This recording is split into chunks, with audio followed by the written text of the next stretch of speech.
Hi, this is Emily Saliers from Indigo Girls, and you're listening to Rainbow Country.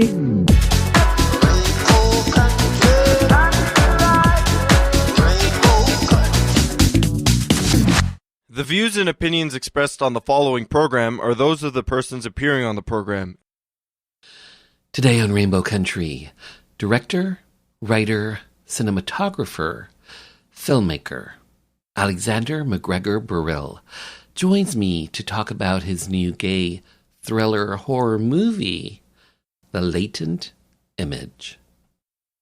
That and more on episode 375, so stay tuned for Gay Talk Radio right here on Rainbow Country.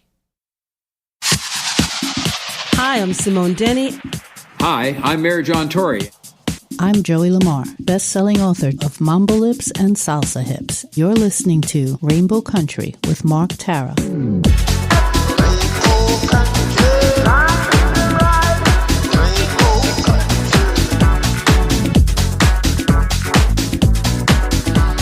hello and welcome to a brand new journey through Rainbow Country. As I like to call it, a little gay radio show working to give voice to the LGBT community and beyond. And as always, I am your tour guide through Rainbow Country. I'm producer and host, Mark Tara. By the way, Rainbow Country originates from CIUT-FM in Toronto and now proudly in syndication on 12 outlets across Canada, from coast to coast to coast. The Yukon, British Columbia, Saskatchewan, Manitoba, the east coast of Canada in Newfoundland, Ontario, even down to Buffalo, New York, and online. Well, thanks to you tuning in, streaming, downloading, but ultimately listening.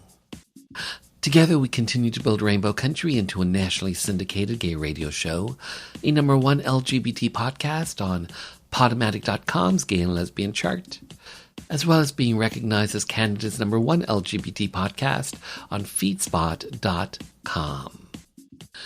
So today, a thriller writer finds his story coming to horrifying life when a mysterious drifter arrives at the front door of his isolated cabin.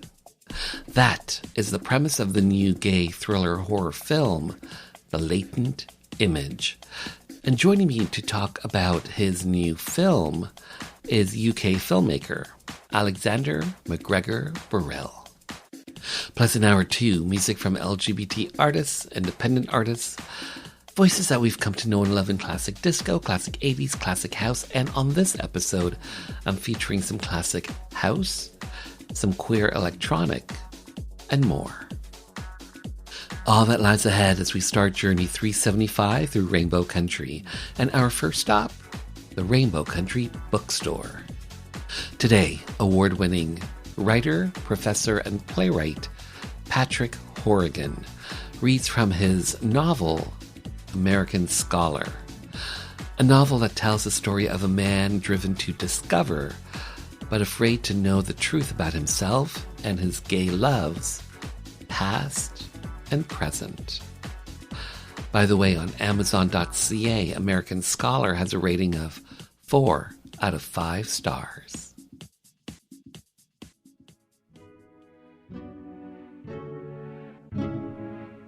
James Fitzgerald would no more part with those 12 storage boxes than cut off his right arm, for they contained all that was left of Gregory, in a material sense anyway. His files on lesbian and gay activism, articles on non-monogamy and queer theory, Marxism and feminism, his college notebooks, journals, essay drafts, old newspapers and magazines, flyers and pamphlets, song lists from his DJ days, everything to do with the gay study group at Columbia, not to mention record albums, cassette tapes, books, letters, items of clothing, his stash of political campaign buttons, a veritable time capsule of his life and the life they shared in New York in the 1980s. Every couple of months, Fran would mention the boxes, how they took up so much space in the spare room, how he wished they could turn it into a proper guest bedroom, or maybe even a nursery. That was the real issue, not the boxes. The boxes weren't in anybody's way. The real issue was children. Fran wanted a child by the time he was 40, and the drumbeat had only gotten more insistent since he turned 38. James didn't want children. My books are my children, he sometimes said.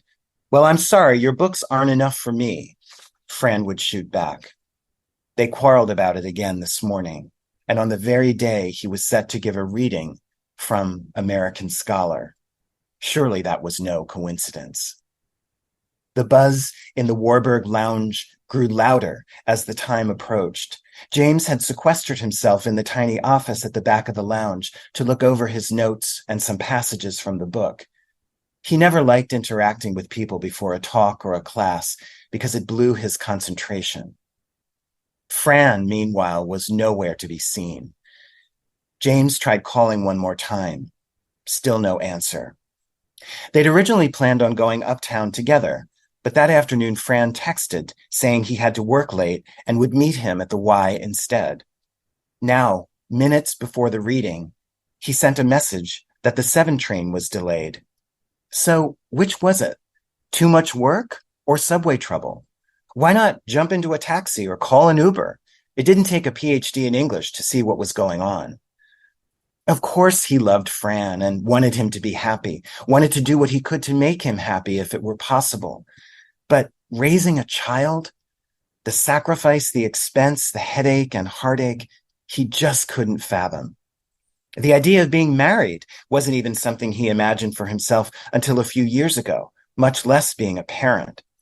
Maybe if he were younger, like Fran, he might feel different. But he was 54. He liked his life the way it was. His path, he believed, was set. He was already working on his next book, a series of personal and scholarly essays on place, from the house he grew up in to the home he'd made with Fran, along with some famous attics, rooms, and houses, both real and fictional, in between. And he could dimly see 2 or 3 more writing projects on the horizon. He took a deep breath. People had come to hear him speak about American Scholar. Friends and colleagues and students and people he didn't even know. Getting tangled in a marital spat was the last thing he wanted at this moment. He stood up, silenced his phone, and slipped it into his pocket. Now, with book, notepad, and lucky silver cross pen in hand, he entered the lounge. Anyway, who knows, he thought. Maybe Fran will make it in time for the reception. Jimmy Fitzgerald entered the shift room of Earl Hall and took a quick look around. He felt nervous. 15 or 20 guys stood talking in small groups and pairs. Others sat in folding chairs arranged in a wide circle. Though many of the seats were already taken, he spotted 3 in a row still unoccupied.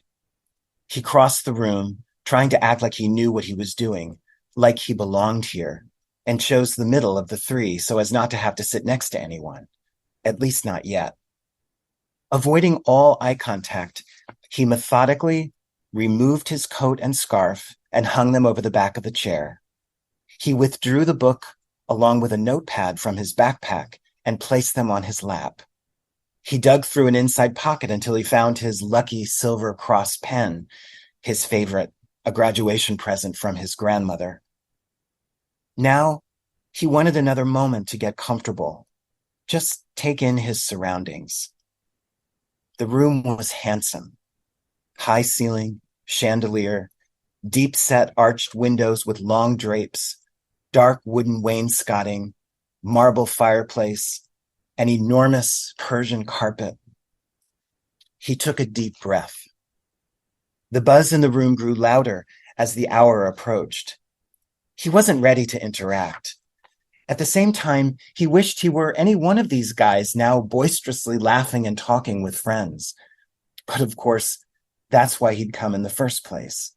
After living in New York for 2 years with hardly any social life to speak of, and since the breakup with Andy, virtually no romantic life, what he needed was friends, like-minded, openly gay friends. The gay study group at Columbia promised to be the answer to his prayers. The chatter in the room died down as Gregory called the group to order. Welcome to the Gay Study Group at Columbia. My name is Gregory Lenda. Most of you know me. By day, I'm the bookkeeper for Democratic Socialists of America, and by night, I'm the organizer of this group. I started it 3 years ago with Bill, and he gestured with his elbow to a cute, muscular guy with enormous eyes and long sideburns sitting directly to his right. Hi, Bill said, waving his hand, when we were seniors here at Columbia. At the time, we felt there was very little sense of community among gay men on campus. The big gay dance on the first Friday of every month was about the only formal event that brought people together. Otherwise, everybody would leave campus with their friends and head downtown to drink and dance. And don't get me wrong, he and Bill turned momentarily to look at each other. We loved to drink and dance, but we thought there needed to be another way for gay men to get to know one another and also to learn about the community's history and politics, because I personally think the AIDS crisis has made it more urgent than ever to know who we are and where we're going. There's a lot of people out there right now trying to use this epidemic against us and turn back the clock on gay liberation.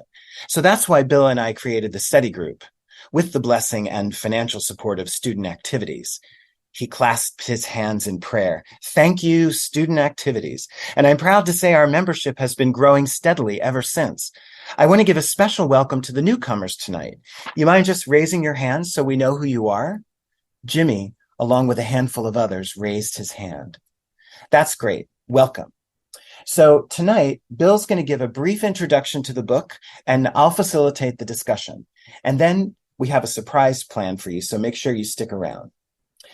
Then, as if Gregory were a news anchor, and take it away, Bill.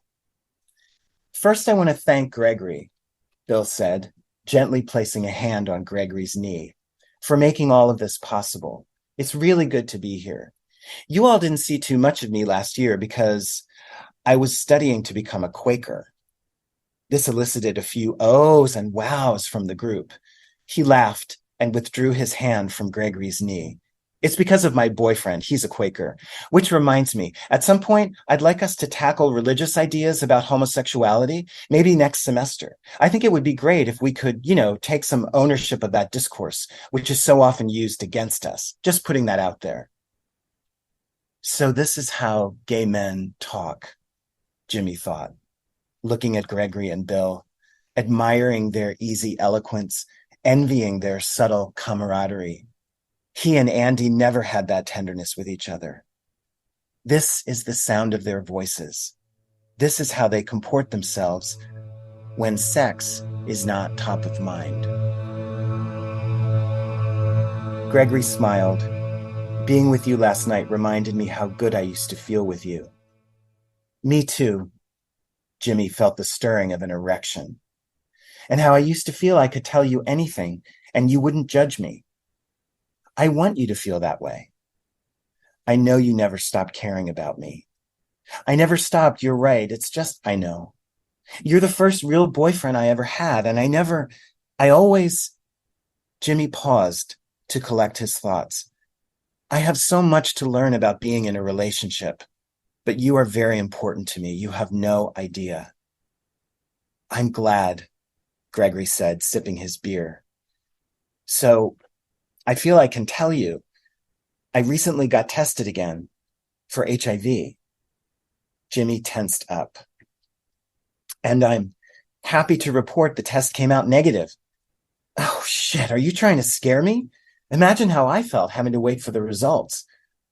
Was there any doubt? Gregory leaned back. There's always doubt. No, but I mean, did you really think you might be HIV positive? Yes. Why? Because the virus is out there and any one of us... No, seriously, have you had unsafe sex? Are you interrogating me? I think I have a vested interest in knowing whether a friend has been having unsafe sex. Well, I prefer to say safer, because you really never know. People get a false sense of security or doom with words like safe and unsafe.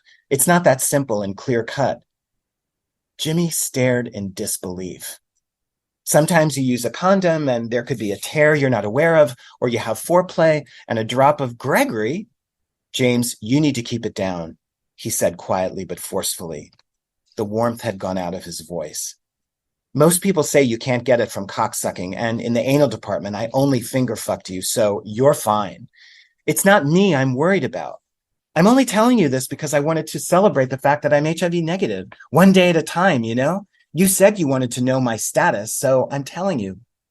One day at a time? Are you nuts? The waitress arrived with their burgers. Anything else I can get you? No, just the check, Gregory said. She raised her eyebrows. Okay, gotcha. Gregory took out his sunglass case and threw it down on the table. What are you doing? I thought you would understand. He put on the sunglasses and tossed the case back into his bag. Jimmy pushed his plate aside. You're telling me you're having unsafe sex. I'm telling you I'm HIV negative. You must think I'm an idiot. I don't appreciate being scolded. He slung his backpack over one shoulder and slid out of the booth. Where are you going? I need some air. As Gregory walked out of the bar, Jimmy made eye contact with the bartender, who appeared to have been eavesdropping on their argument. The waitress returned with the check. Your friend coming back? Jimmy let out a soft laugh. He thought of an excuse that wouldn't sound embarrassing. Then he dismissed it. I don't know. You want me to wrap it up? She asked, clearly bewildered by Gregory's sudden departure. I don't know. No, I'm sorry. He won't be back. I don't know. You'll be paying for it, right? She said with a frown. Jimmy looked at her, then the exit. Yeah, he thought. I'll be paying for everything.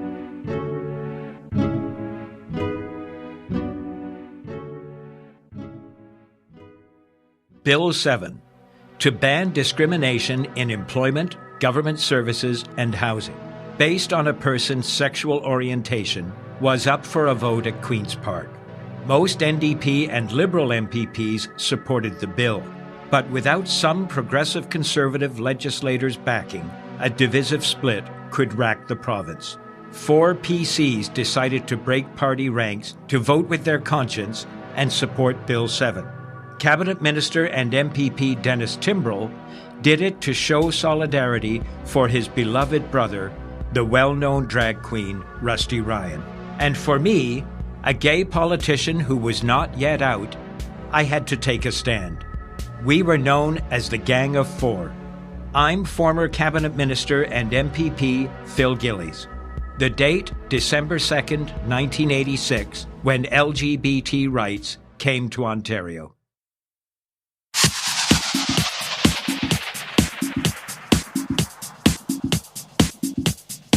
Hi, everybody. This is Gino Vanelli. You're listening to Rainbow Country with Mark Tara.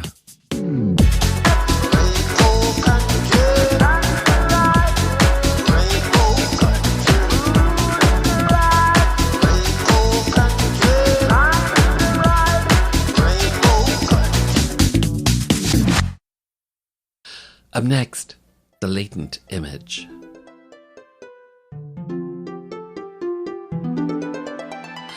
Alexander McGregor Burrell.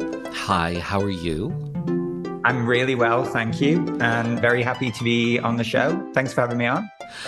I have to say thank you for being here to have your voice, your story be heard by the LGBT community and beyond. So thank you for that. May I call you Alex? Yes, yeah, definitely. I never go by the full name. That's only for film credits, don't worry.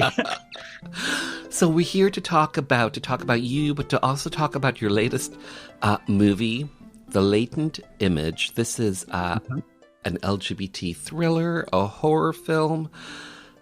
I'd like to start from the ground and build up. Talk to me about the story that you're telling in The Latent Image.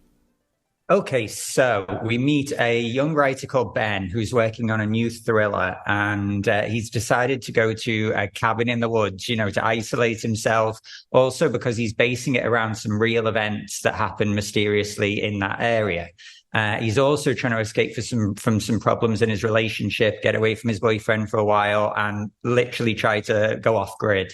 And one night he encounters a hunter who's lost, needs help. Terrible stormy night. His car's got no more gas, and he's going to help him out.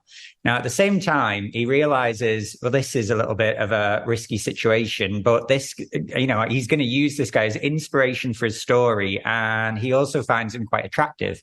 And he starts to sort of mentally create this scenario of who this guy might be, what he might have done, what mysteries he might be hiding, and how he could use that for his story. However, as he starts to find out more and more about this mysterious stranger, he starts to actually think this guy may have something to do with the events that happened in the area. And it's a question of, is it his paranoia, or is it actually the case? And I probably can't say much more without spoiling various parts of the story. So you first of all, you co-wrote the script for The Latent Image, and my understanding is that The Latent Image was started off as a short film, as a proof of concept, essentially. But what I want to know is what sparked the idea for what would be like the short film and now this full-length feature. What was the inspiration for the story, essentially?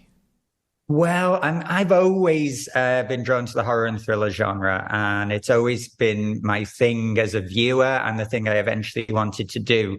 And I do like stories that are sort of self-contained and maybe involve a kind of real life aspects of horror and thriller as opposed to supernatural. I like that as well, but I'm more attracted to the idea of, oh my God, who is this stranger? Or, the kind of stories with a killer or a serial killer or something like that. I always find them more frightening and more something a bit more interesting as a story.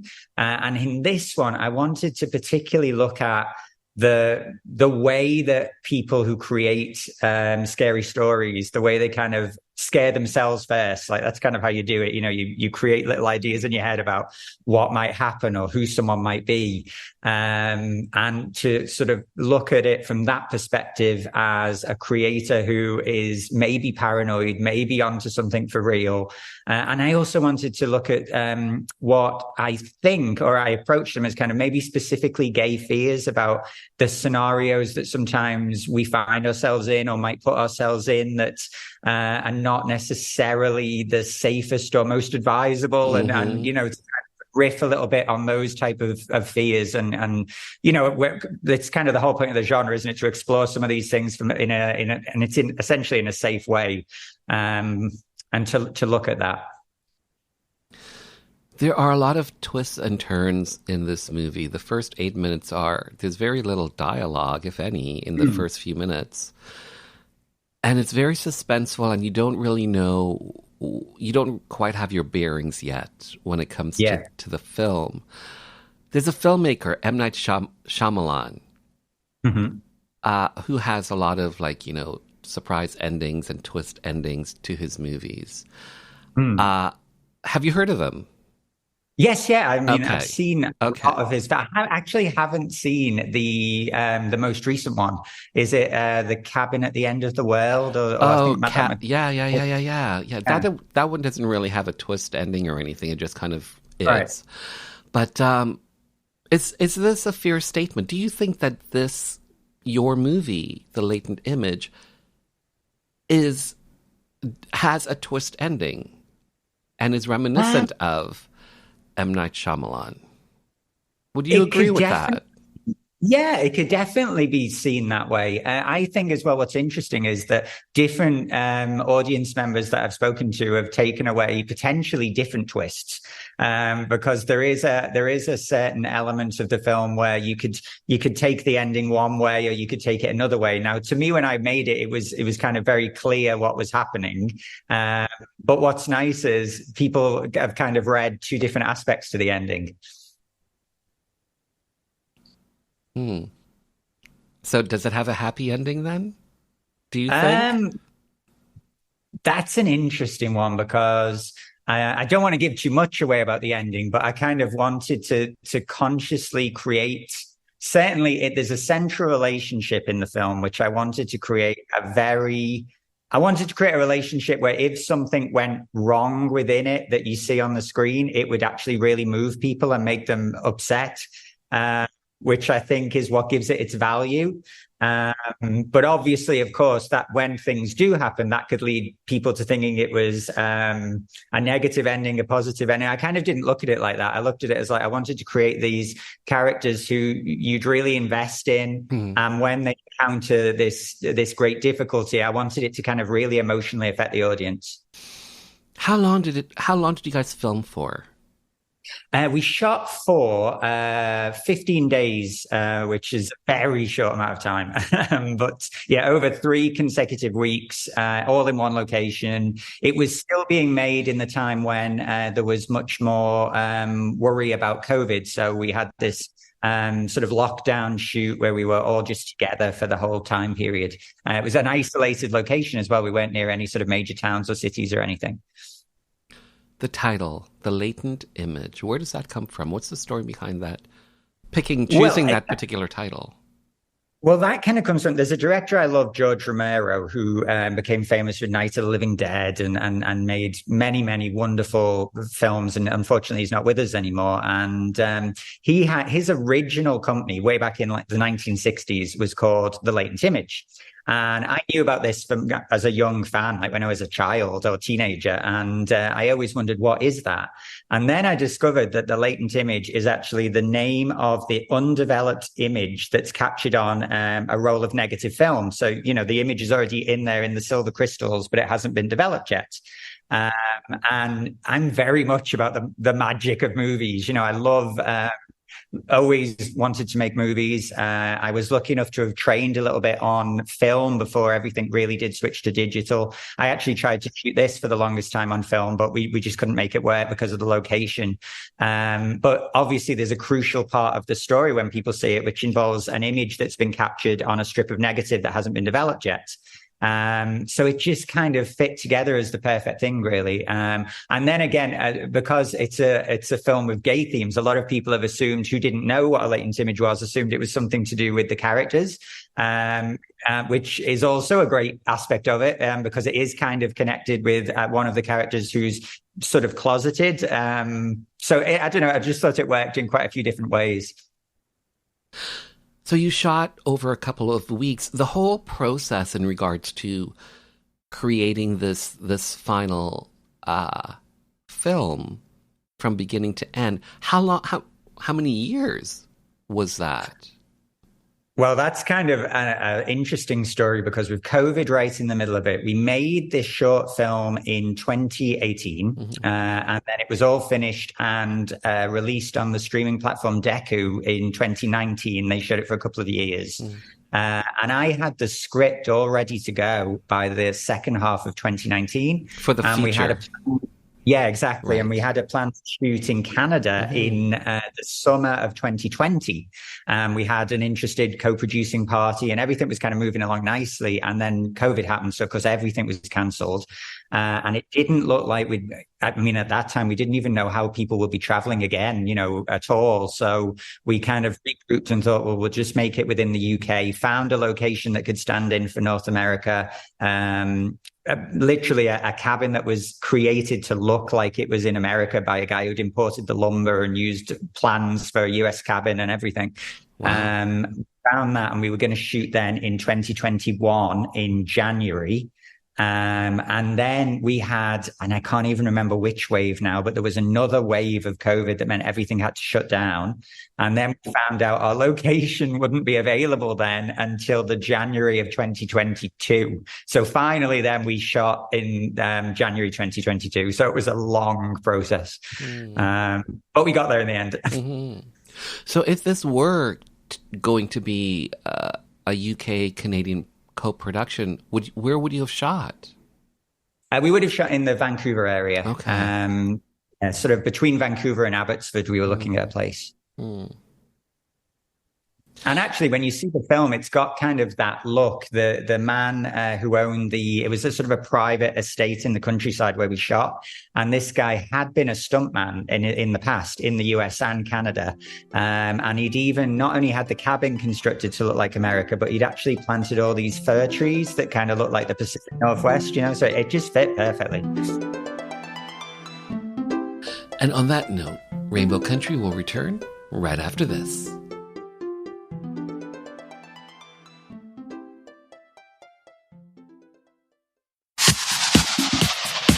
Hi, I'm Saida Garrett, co-writer of Michael Jackson's Man in the Mirror, and you're listening to Rainbow Country with Mr. Mark Tara.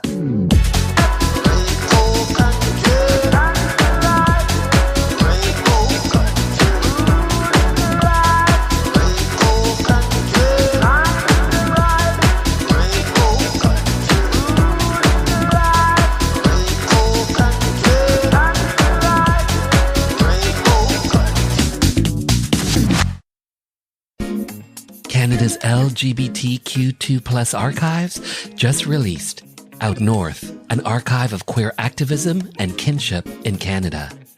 Order a copy from your local bookstore to dive into hundreds of loud and proud stories and photos of historical queer life in Canada from pre-1939 to today.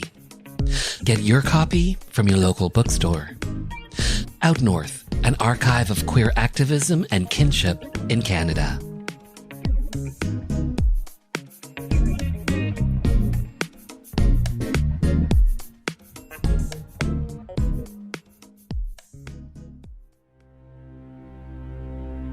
Hi, my name is Joanne Vanicola, and I'm an actor and a writer, and I was first on Rainbow Country with Mark Tara on discussing the massacre at Pulse Club in Orlando.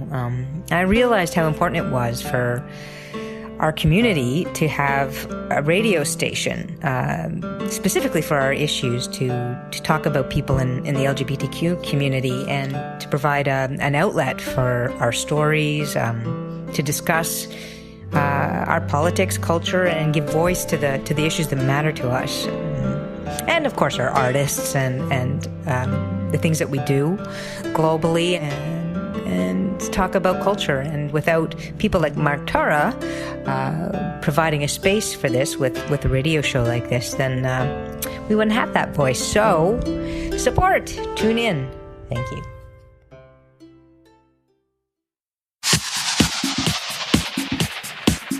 Hi, I'm Cameron Bailey, Artistic Director and co-head of TIFF, the Toronto International Film Festival.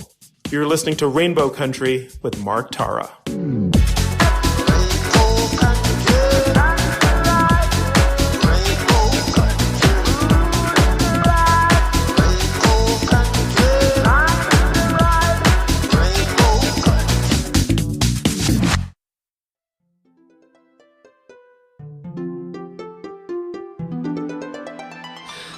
So Alex, you have a background in short films, in music videos. You studied film at university and at the London Film School. Did you always want to be a filmmaker growing up? Was this what you had in mind as a kid? Yeah, it's the only thing I ever wanted to do. I remember a big moment for me, and I was literally 4 or 5 years old. Jaws? I now know, but Jaws, yeah, literally Jaws, yeah. Just obsessed with it. And I remember thinking, well, someone's actually made that and I want to, make things like that. And I remember sort of at the earliest time trying to figure out how would that be possible. And I was that young that I didn't, it sounds so stupid, but I thought to myself, oh, wow, they must have like an orchestra out at sea playing this music while they're filming. Because, I couldn't believe that music with the scene. So what was it that caught your imagination at such a young age? Like, was it just the spectacle of what you were seeing and it just stayed with you? I'm honestly not sure. It's just like an instinctive thing that made me think that I want. And, I had a really active imagination when I was that age. I used to love, playing pretend of any kind. I'd write stories as well, my own stories. And it was just always something I was attracted to. It always seemed like the most important thing to do. I couldn't imagine anything else. You tend to make more thrillers, horror films. Why that genre? Why are you attracted to that genre in particular? I think it's because, like a lot of people, I had a background with various issues and a lot of fears and a lot of things happening that, led me to get a great release from horror films, and to also make a bit more sense of the world sometimes, in the sense of, why are people treating me like this, or why is this done in this way, and you can go to this genre where you can see people who are being confronted by these things that they have no control over and they haven't done anything wrong, but this awful event is happening and they just have to kind of try and survive it. And I think I've found that to be a common thread. I've been amazed. I've met so many horror filmmakers over the past few years, in travels to the States and everything. And there are so many gay horror filmmakers. It's like a really common theme. And it's the opposite of what is the old cliche, that it's always going to be these kind of teenage boys sitting in a house, like watching these movies and cheering on the killer and everything. It's like the complete opposite of that, literally the reverse of that. And that's kind of been nice to find out, so there's a lovely community with this common concept of, searching for characters through which you could get a sense of surviving in the face of adversity. What scares you when you see a film, whether it's a horror film or a thriller or what have you? What scares you in a film? Well, this is interesting because I was talking to someone about this recently, and the scariest concept for me in films is when you have to be something that you're not, or you get changed. And I was talking to someone about the Invasion of the Body Snatchers, originally, but also I was just talking about that film with a filmmaker I did really? an interview with yesterday about Invasion of the, and there's like 3 versions of it or something. Yeah. Well, I think that's the scariest concept. And then also the 70s, the Stepford Wives. That one of my favorite scenes in all horror, and it's literally a lady talking to a psychiatrist, the Catherine Ross character in that film, where she's actually admitting and describing that she thinks that there's this plot going on in the town and that the women are being replaced or changed or something. And just that whole sequence, it gives me chills when I watch it. And I just think that's the scariest concept. Even though I haven't used that concept myself yet, that's definitely got to be the number one. It's interesting. For me, I love sci-fi. I love sci-fi. Horror, I like, but I live alone. And so if I watch a horror movie late at night, I have to stay up till like daybreak. That's kind of good. It means you're a receptive audience. So at least, that's a good thing. But are you like that then? When you see a horror film, does it affect you?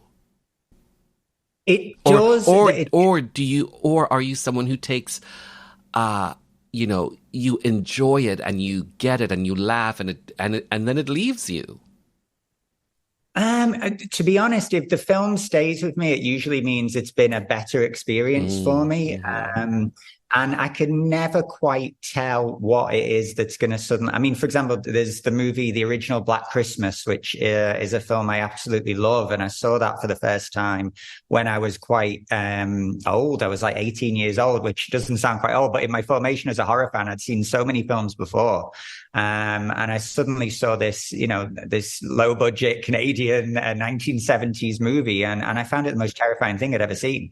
And it's one of my favorite movies. And there was just something about its portrayal of, this mysterious killer who's hidden upstairs. And you really got the sense of how deranged an individual it was, not someone you could, debate with or reason with or anything.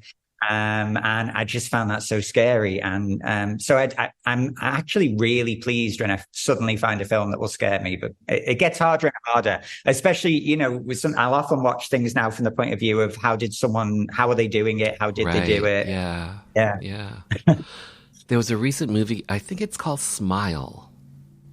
Oh, I've seen the trailer, but I haven't seen it. It is creepy. Yeah, I mean, it looks it from the trailer. It really is does. Creepy. You are part of the LGBT community. You are a gay filmmaker. Do you come to your art, do you come to your films and make them through a queer lens? I think so. I always try not to analyze anything I've written or done, because I think that way I could start to like tear it apart and worry about how does this come across or how does that come across. So I kind of just go for it as it comes, kind of. But in the sense of this particular story, I couldn't have imagined it anyway. And I kind of realized that things I'd written in the past, years ago, things that had never been made, things that I wrote since I was a child or a teenager, I'd always kind of, I'd create these usually female heroines, which is kind of a tradition in the genre. And then gradually I realized I'm writing a gay man and I should just do that rather than, try to hide it or create any kind of substitute. And I think it was more the world that changed than anything to do with me, because, if you write it with an idea of, oh, this has to get made, and you don't see any of it getting made, and then all of a sudden you do, it kind of gives you a great sense of freedom. And it was nice not to have to do metaphors or, just to directly do something. And I can't imagine, I mean, for example, I've got other projects that I'm working on now that I've written that I mean, there are always gay characters and queer characters. I can't imagine that not happening. But as I say, I always try to just do it, and then later on maybe think about, oh, that's this or this is that. Because otherwise you can tie yourself in a knot and think, oh, well, maybe I shouldn't approach this way, or maybe I should change it that way,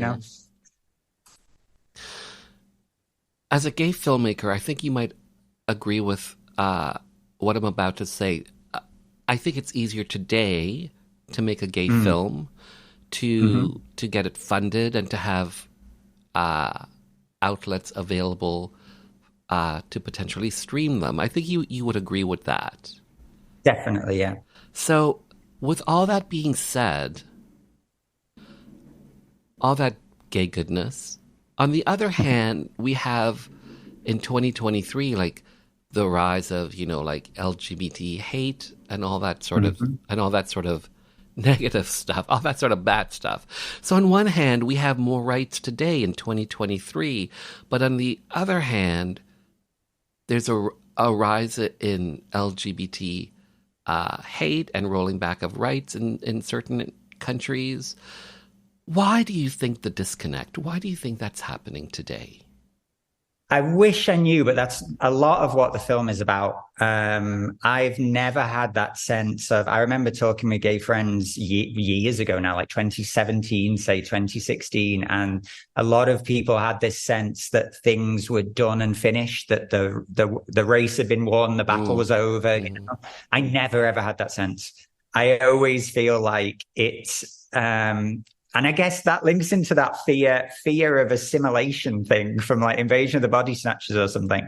It shouldn't be the aim to just fit into someone else's background as long as they decide they like you. And then if they don't, all of a sudden you're the first one to go, It's kind of like that. I just feel like that's a thing I definitely have in the back of my mind. And that's kind of what, if I was going to analyze the film is about those fears. The film is about the idea of being tolerated until you're not tolerated, or, the thing that I don't know how to, it's very complicated. It's something that I know, at least for me in my lifetime, it'll never leave me, because I'm old enough to have, grown up in a time where people were very open in their distaste, as opposed to hiding it. And that, it's almost like when you know who people are, you can't forget that. They can change it, but you can't get rid of that knowledge. And it's just sad that it has to keep coming around in a cycle, but I can't say it surprises me, unfortunately.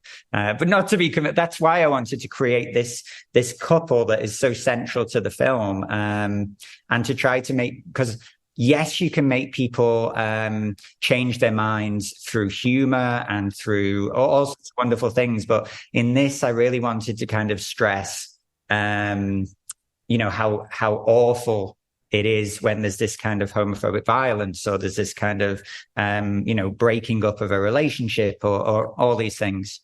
How has the response been to the Latent image?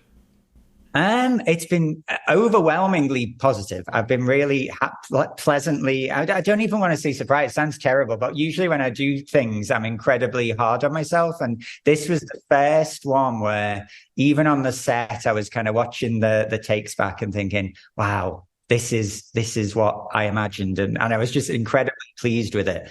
Just myself, which, I'm not normally like that. I'm usually so critical of everything.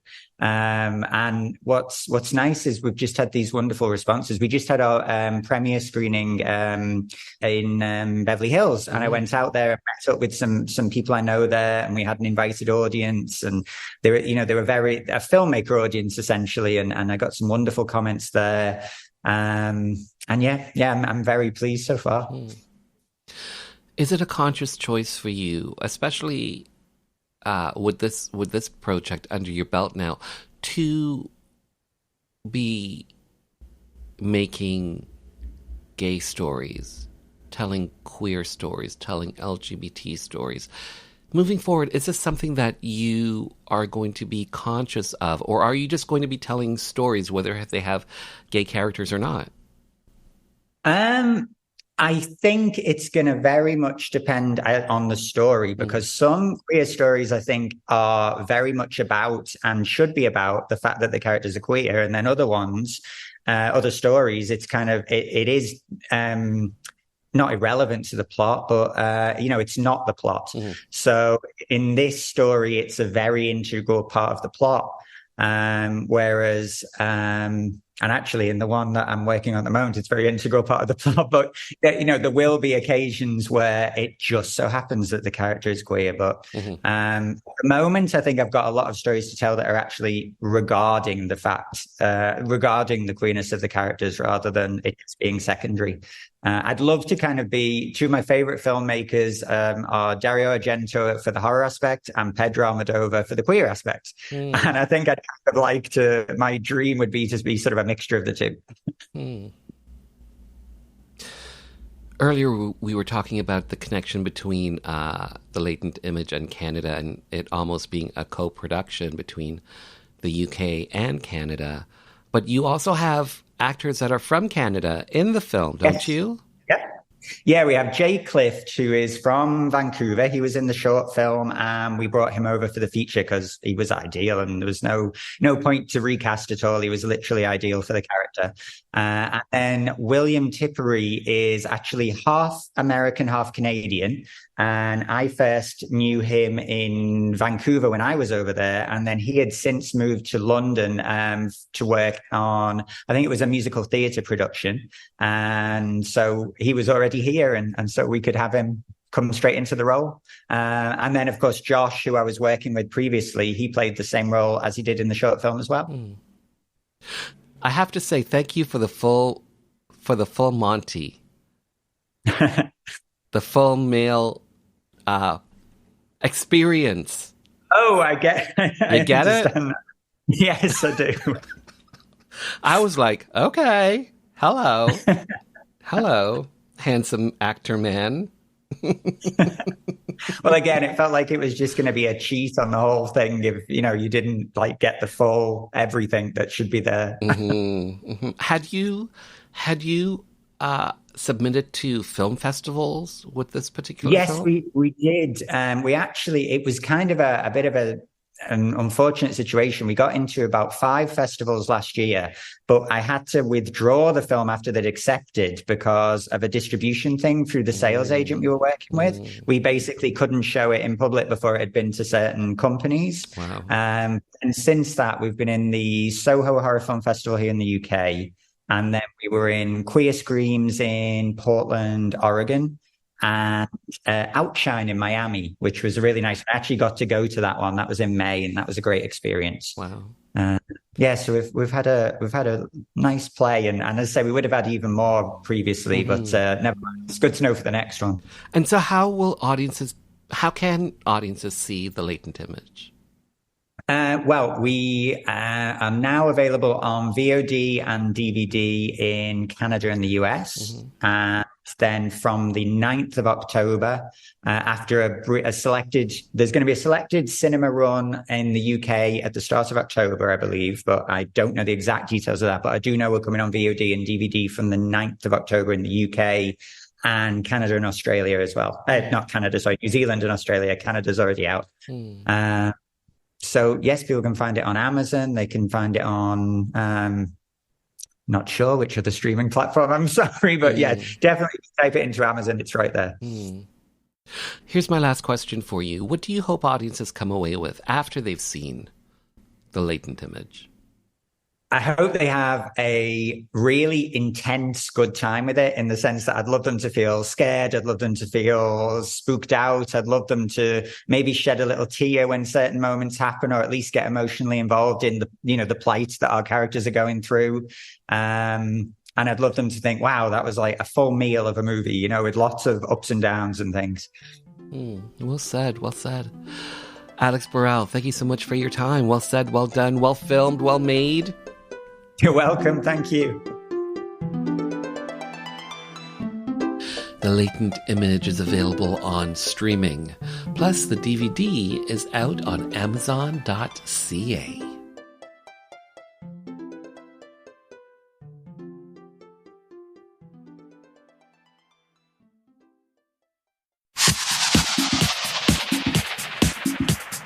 Hi, this is Amanda Marshall, and you're listening to Rainbow Country with Mark Tara.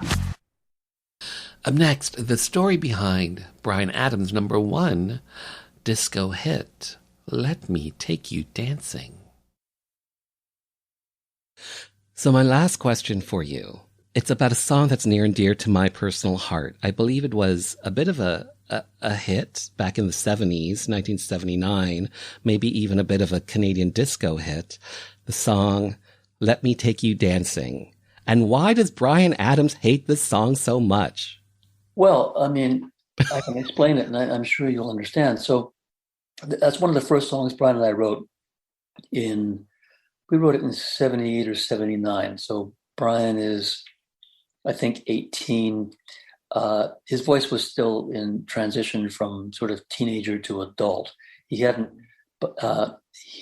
begun to sing in the gravelly voice he sings in now. He was still, not effeminate, but it was still a teenager's voice, and he also hadn't really decided who he was as an artist.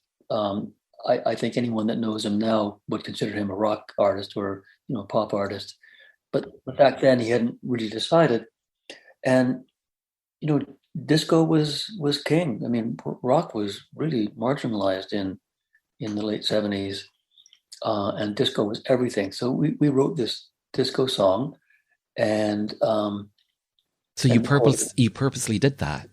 We did, yeah. It was like we wrote a bunch of songs in and around that time, but this one was purpose. We wrote it with the disco style in mind, very very much so.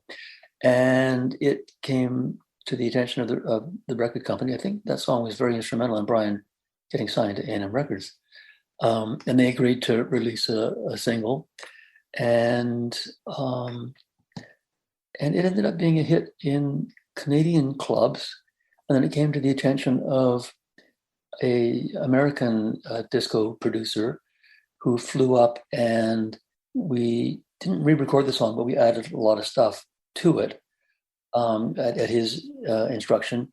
And then there was also some magical formula back then that we were unaware of, where a disco song, and this was religious, a disco song had to be 120 beats per minute, or it wouldn't get played in the USA in the clubs.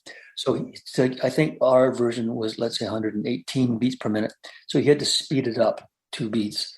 And in doing so, Bryan's voice became even more kind of youngish, or even almost started to sound a little bit like a chipmunk.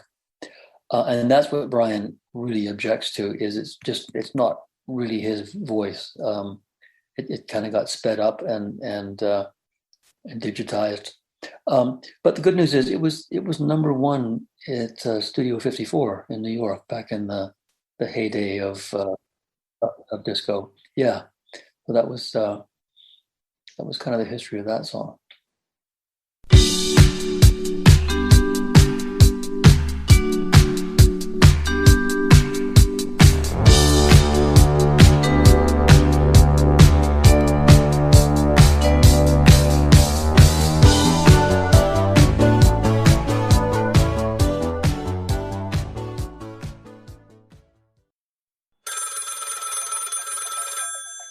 Phone rings. I got a message from the mayor. He's going to call me back the next day.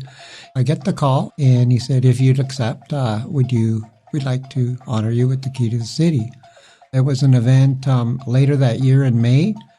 Just a key, right? Like, key to what? A decent job, a good singing career. It's really a metaphor, but it's history. So a reporter wants to talk to me and says, well, so it's a key, right? Like, what's the big deal? I said, well, not everybody gets the key. So I looked it up, and I guess it is kind of a big deal. The date, May 17th, 2018, when trans activist Susan Gapka made history by becoming the first trans woman to be presented with the key to the city of Toronto. By the way, past recipients include Rush and the Raptors. And just like that, this little gay journey through Rainbow Country has come to an end. For the full 2-hour episode, simply head over to marktara.com where everything's connected and hit the archives banner. To keep up to date with the show, follow me on socials at marktara. The podcast is available on all major platforms. And finally, I want to take this time to thank you for taking your time to be with me. Remember, we are living in days of making dreams come true, so believe in yourself, and the world will believe in you.